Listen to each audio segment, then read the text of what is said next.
नमस्ते, मैं अविनाश। आप सबका टाइम एंगल ट्रेडिंग चैनल में स्वागत करता हूँ। आज बैंक निफ्टी ने कल का जो वोलाटाइल डे था के ऊपर आज क्लोजिंग दी हुई है और बहुत अच्छा कंसोलिडेशन करके ऊपर में लास्ट में क्लोजिंग दी। और कल जो बाइंग का सिग्नल आया था, मैंने एक बताया था कि बैंक निफ्टी बाइंग के अच्छे सिग्नल बने हैं और हम तेजी की तरफ ले जा सकते हैं। लेकिन मेरा ये मानना है कि एक और भी टेस्ट होएगी और लिटमस टेस्ट के बाद ही हमको आगे की तेजी मिलेगी।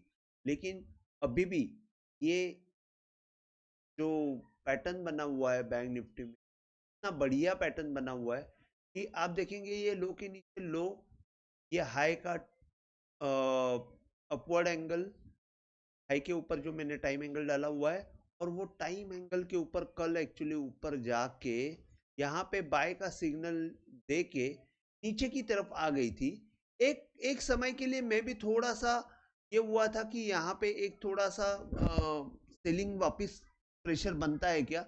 लेकिन जो उसने, अगर हम लोग थोड़ा सा चेक करते हैं कि ये जो जिस हाई से मैंने ये टाइम एंगल डाला हुआ है, वही हाई से जब मैं time angle downward time angle डालता हूँ, तो वो जब तक नहीं टूटता है तब तक वहां पे तेजी बरकरार रहती है। लेकिन वहां पे मैं थोड़ा सा चेक कर रहा था कि ये क्या हो रहा है। तो यहाँ से एक बार नीचे आने के बाद वापस ऊपर की तरफ मूवमेंट हो गई, ऊपर जाने के बाद वापस नीचे की तरफ मूवमेंट हो गई, और जब ये लो के नीचे लो आया तब मैं थोड़ा सा डाउटफुल हुआ कि ये जो मतलब ये जो बाय सिग्नल हुआ है, विल इट सस्टेन, ये दिमाग में डाउट आया। लेकिन उसके बाद जो हिसाब से साइडवेज मोमेंटम रख के आहिस्ता आहिस्ता जाके लास्ट मोमेंट में जो उस मूवमेंट दी है, वो बहुत लाजवाब मूवमेंट दी है। और वो मूवमेंट लाजवाब देके जो क्लोजिंग दी है वो बहुत बढ़िया क्लोजिंग दी है। हाँ, मैं ये मानता हूँ कि यहाँ से डायरेक्ट तेजी आएगी तो बहुत बढ़िया तेजी आएगी। लेकिन समझो, अगर यहाँ से वापस एक बार फेल हो गई, तो आपको सिर्फ अभी इतना ही ध्यान रखना है कि कोई भी हाल में 45,800 का लेवल टूटना नहीं चाहिए। अगर 45,800 का लेवल टूटता है तो फिर हम लिटमस टेस्ट के लिए रेडी हो सकते हैं और वो वापस एक बार 45,500 तक लेके जाएगा। लेकिन आपको अभी सिर्फ इतना ही ध्यान में रखना, 45,800 नहीं चाहिए मेरे हिसाब से। अगर आप देखते हो ये टाइम एंगल ने इतना बढ़िया काम किया है, इसके बाद ये जो हाई बना था कल का, उसके ऊपर भी क्लोजिंग दी है, आइडियल क्लोजिंग दी है। और मैं आइडियल क्लोजिंग से डरता हूँ, क्योंकि आइडियल क्लोजिंग देने के बाद सबको ऐसे लगता है कि बहुत बाय हो गया। और ये आइडियल क्लोजिंग में और एक चीज इतनी बढ़िया की है कि टॉप से जो टॉप बना था रिसेंटली, मतलब अभी का जो टॉप बना था, तो टॉप मतलब 46,900 गिरने के बाद एक ऊपर आया था, वो टॉप से भी मैं डाउनवर्ड एंगल डालता हूँ तो उसके ऊपर भी बन दिया। इस हिसाब से जितना आइडियल क्लोजिंग दिया है ना, ये आइडियल क्लोजिंग देने के बाद सबको ऐसे लगता है कि बाबा अब ये तेजी कंफर्म। और जब ये ऐसा फीलिंग आ जाता है तब भी मंदी आ जाती। तो मुझे थोड़ा सा एक वही एक फियर है कि 45,800 ये या 900 पकड़ लीजिए, 45,900 जब तक नहीं टूटता है बैंक ने तक डरने की जरूरत। ऊपर की तरफ की लेवल में आपको अभी बता देता हूँ। अभी हमको जो ये जो है गैन परसेंटेज लेवल से, क्लियर कट लेवल से ऊपर की तरफ 46,578, 46,854, 47,030, ये तीनों लेवल पॉसिबल लेवल है। और मैं ये बोलूँगा इसके बाद, इसको आप रखने के बाद मैं आपको जैसे नए नए टारगेट कैसे निकालते हैं वो भी बता देता हूँ। ये हाई के ऊपर जो मैंने टाइम एंगल डाला था, ये एक मेरा फर्स्ट एंट्री पॉइंट है। उसके बाद अगर वही टाइम एंगल को मैं यहाँ पे शिफ्ट करता हूँ, आपको ये टारगेट फर्स्ट आ जाएगा, मतलब 46,000 का एक फर्स्ट टारगेट आएगा। और उसके बाद आपको यहाँ से ये हाई के बाद दूसरा हाई यहाँ पे, उसका अपवर्ड एंगल जो है वो 47,600, थाउजेंड पॉइंट का गैप है। 47 इज वेरी लाइकली टारगेट मतलब आने की पूरी संभावना है until and unless it sustains 45,900 और 800 लेवल, और उसके बाद अगर 45,800 क्रॉस हो टूटता है तो नीचे के साइड में आपको बहुत इम्पोर्टेंट लेवल जो रहेगी वो 45,500, उसके नीचे फिर उनको मंदी का मुंह देखना पड़ेगा, मतलब इन शॉर्ट। तो मंदी जो है 45,400 500 के नीचे स्टार्ट होगी और 45,200 तक जाएगी। लास्ट अटेम्प्ट वापिस 45 का होगा, लेकिन से वहां पे 45,200 अगर नहीं टेस्ट हुआ तो फिर बहुत नीचे जाएगा। लेकिन मेरा व्यू, पर्सनल व्यू यही है कि 47,000 आएगा और उससे भी ऊपर, मतलब जो नए हाई है वहां तक बैंक निफ्टी जाने के लिए रेडी है, ये मेरा मानना है। बैंक निफ्टी का तो मैंने आपको बता दिया, टाइम एंगल कैसे काम करता है ये भी बता दिया।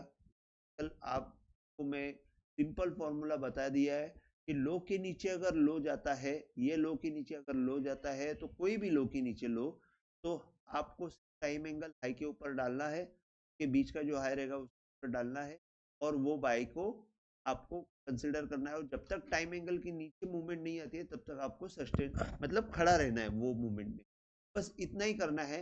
यहाँ पे मॉर्निंग में एक ये जो मूवमेंट हो गई उसकी वजह से मैं थोड़ा सा चिंतित था, और मुझे बाय का जो सिग्नल आया वो बहुत लेट आया, इसके लिए बैंक निफ्टी को आज अवॉइड किया। निफ्टी का मैं बता देता हूँ। निफ्टी ने निफ्टी ने आज सबसे बढ़िया बात ये की है, निफ्टी की एक्सपायरी थी आज, निफ्टी पूरा दिन साइडवेज मोमेंटम रखा। आज एक्चुअली मैं सोचा था कि निफ्टी में लेकिन निफ्टी पूरा दिन साइडवेज मोमेंटम रखा, और जितना भी कॉल पुट वाले था सबका पैसा खाया। बस एक ही सेंटेंस है कि निफ्टी ने पूरा पैसा खाया, लेकिन क्लोजिंग जो दी है बढ़िया क्लोजिंग दी है। कि आइडियल क्लोजिंग को मैं डर जाता हूँ वही चीज है, लेकिन दोनों ने बहुत बढ़िया क्लोजिंग दी है। ऑल टाइम हाई से अगर मैं डाउनवर्ड एंगल डालता हूँ तो उसके ऊपर आके बंद दिया हुआ है।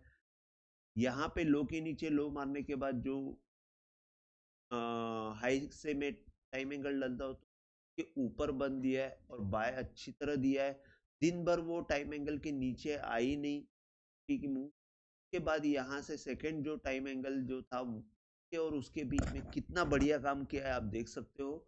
उसके बाद नेक्स्ट टारगेट आपका 22,160 नया हाई ही आपका टारगेट होना चाहिए।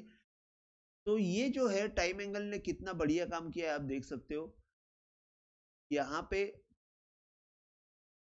ये हाई से मैंने जब ये टाइम एंगल डाला और ये यहाँ से टाइम एंगल डाला, तो कल जो दिन में कल जो उसने बाइंग का सिग्नल दिया था वहां से ऊपर ओपन हुआ, टाइम एंगल को ऊपर का टाइम एंगल को टच किया, नीचे आ गया, नीचे बंदूक की गोली जैसे छुट्टी है तो रिटर्न नहीं आनी चाहिए, वैसे टाइम एंगल के नीचे वापिस मूवमेंट नहीं आनी चाहिए, तो वो वहां पे भी उसने पकड़ा। मैंने यहाँ पे तेजी की फुल मतलब आज मैंने यहाँ पे परफेक्ट तेजी की, लेकिन लक ऐसा है कि पॉइंट ही नहीं मिली, और उसके वजह से यहाँ से दिन भर जो आज एक्सपायरी थी वो एक्सपायरी में आज पूरा दिन उसने प्रीमियम खाने का काम किया और उसके वजह से मूवमेंट नहीं मिली। लेकिन अगर आप फ्यूचर में काम कर रहे हो तो ये फ्यूचर में आपको ऊपर की तरफ होल्ड शिप करना है, और 22,200 तक का टारगेट और ऊपर में 22,500, ये दो टारगेट बहुत जल्दी आने की संभावना है। अगर अगेन मैंने जो बोला कि लिटमस टेस्ट मतलब ये टाइम एंगल 21,800 इसके नीचे नहीं आनी चाहिए। तो बेस्ट सपोर्ट जो रहेगा 21,800 और बैंक निफ्टी में 45,800, दोनों का 800 का लो है, तो सपोर्ट आपको काम करना है। निफ्टी का जो है 45,000 सॉरी 21,800 का तो ही हमको नीचे में सोचना है।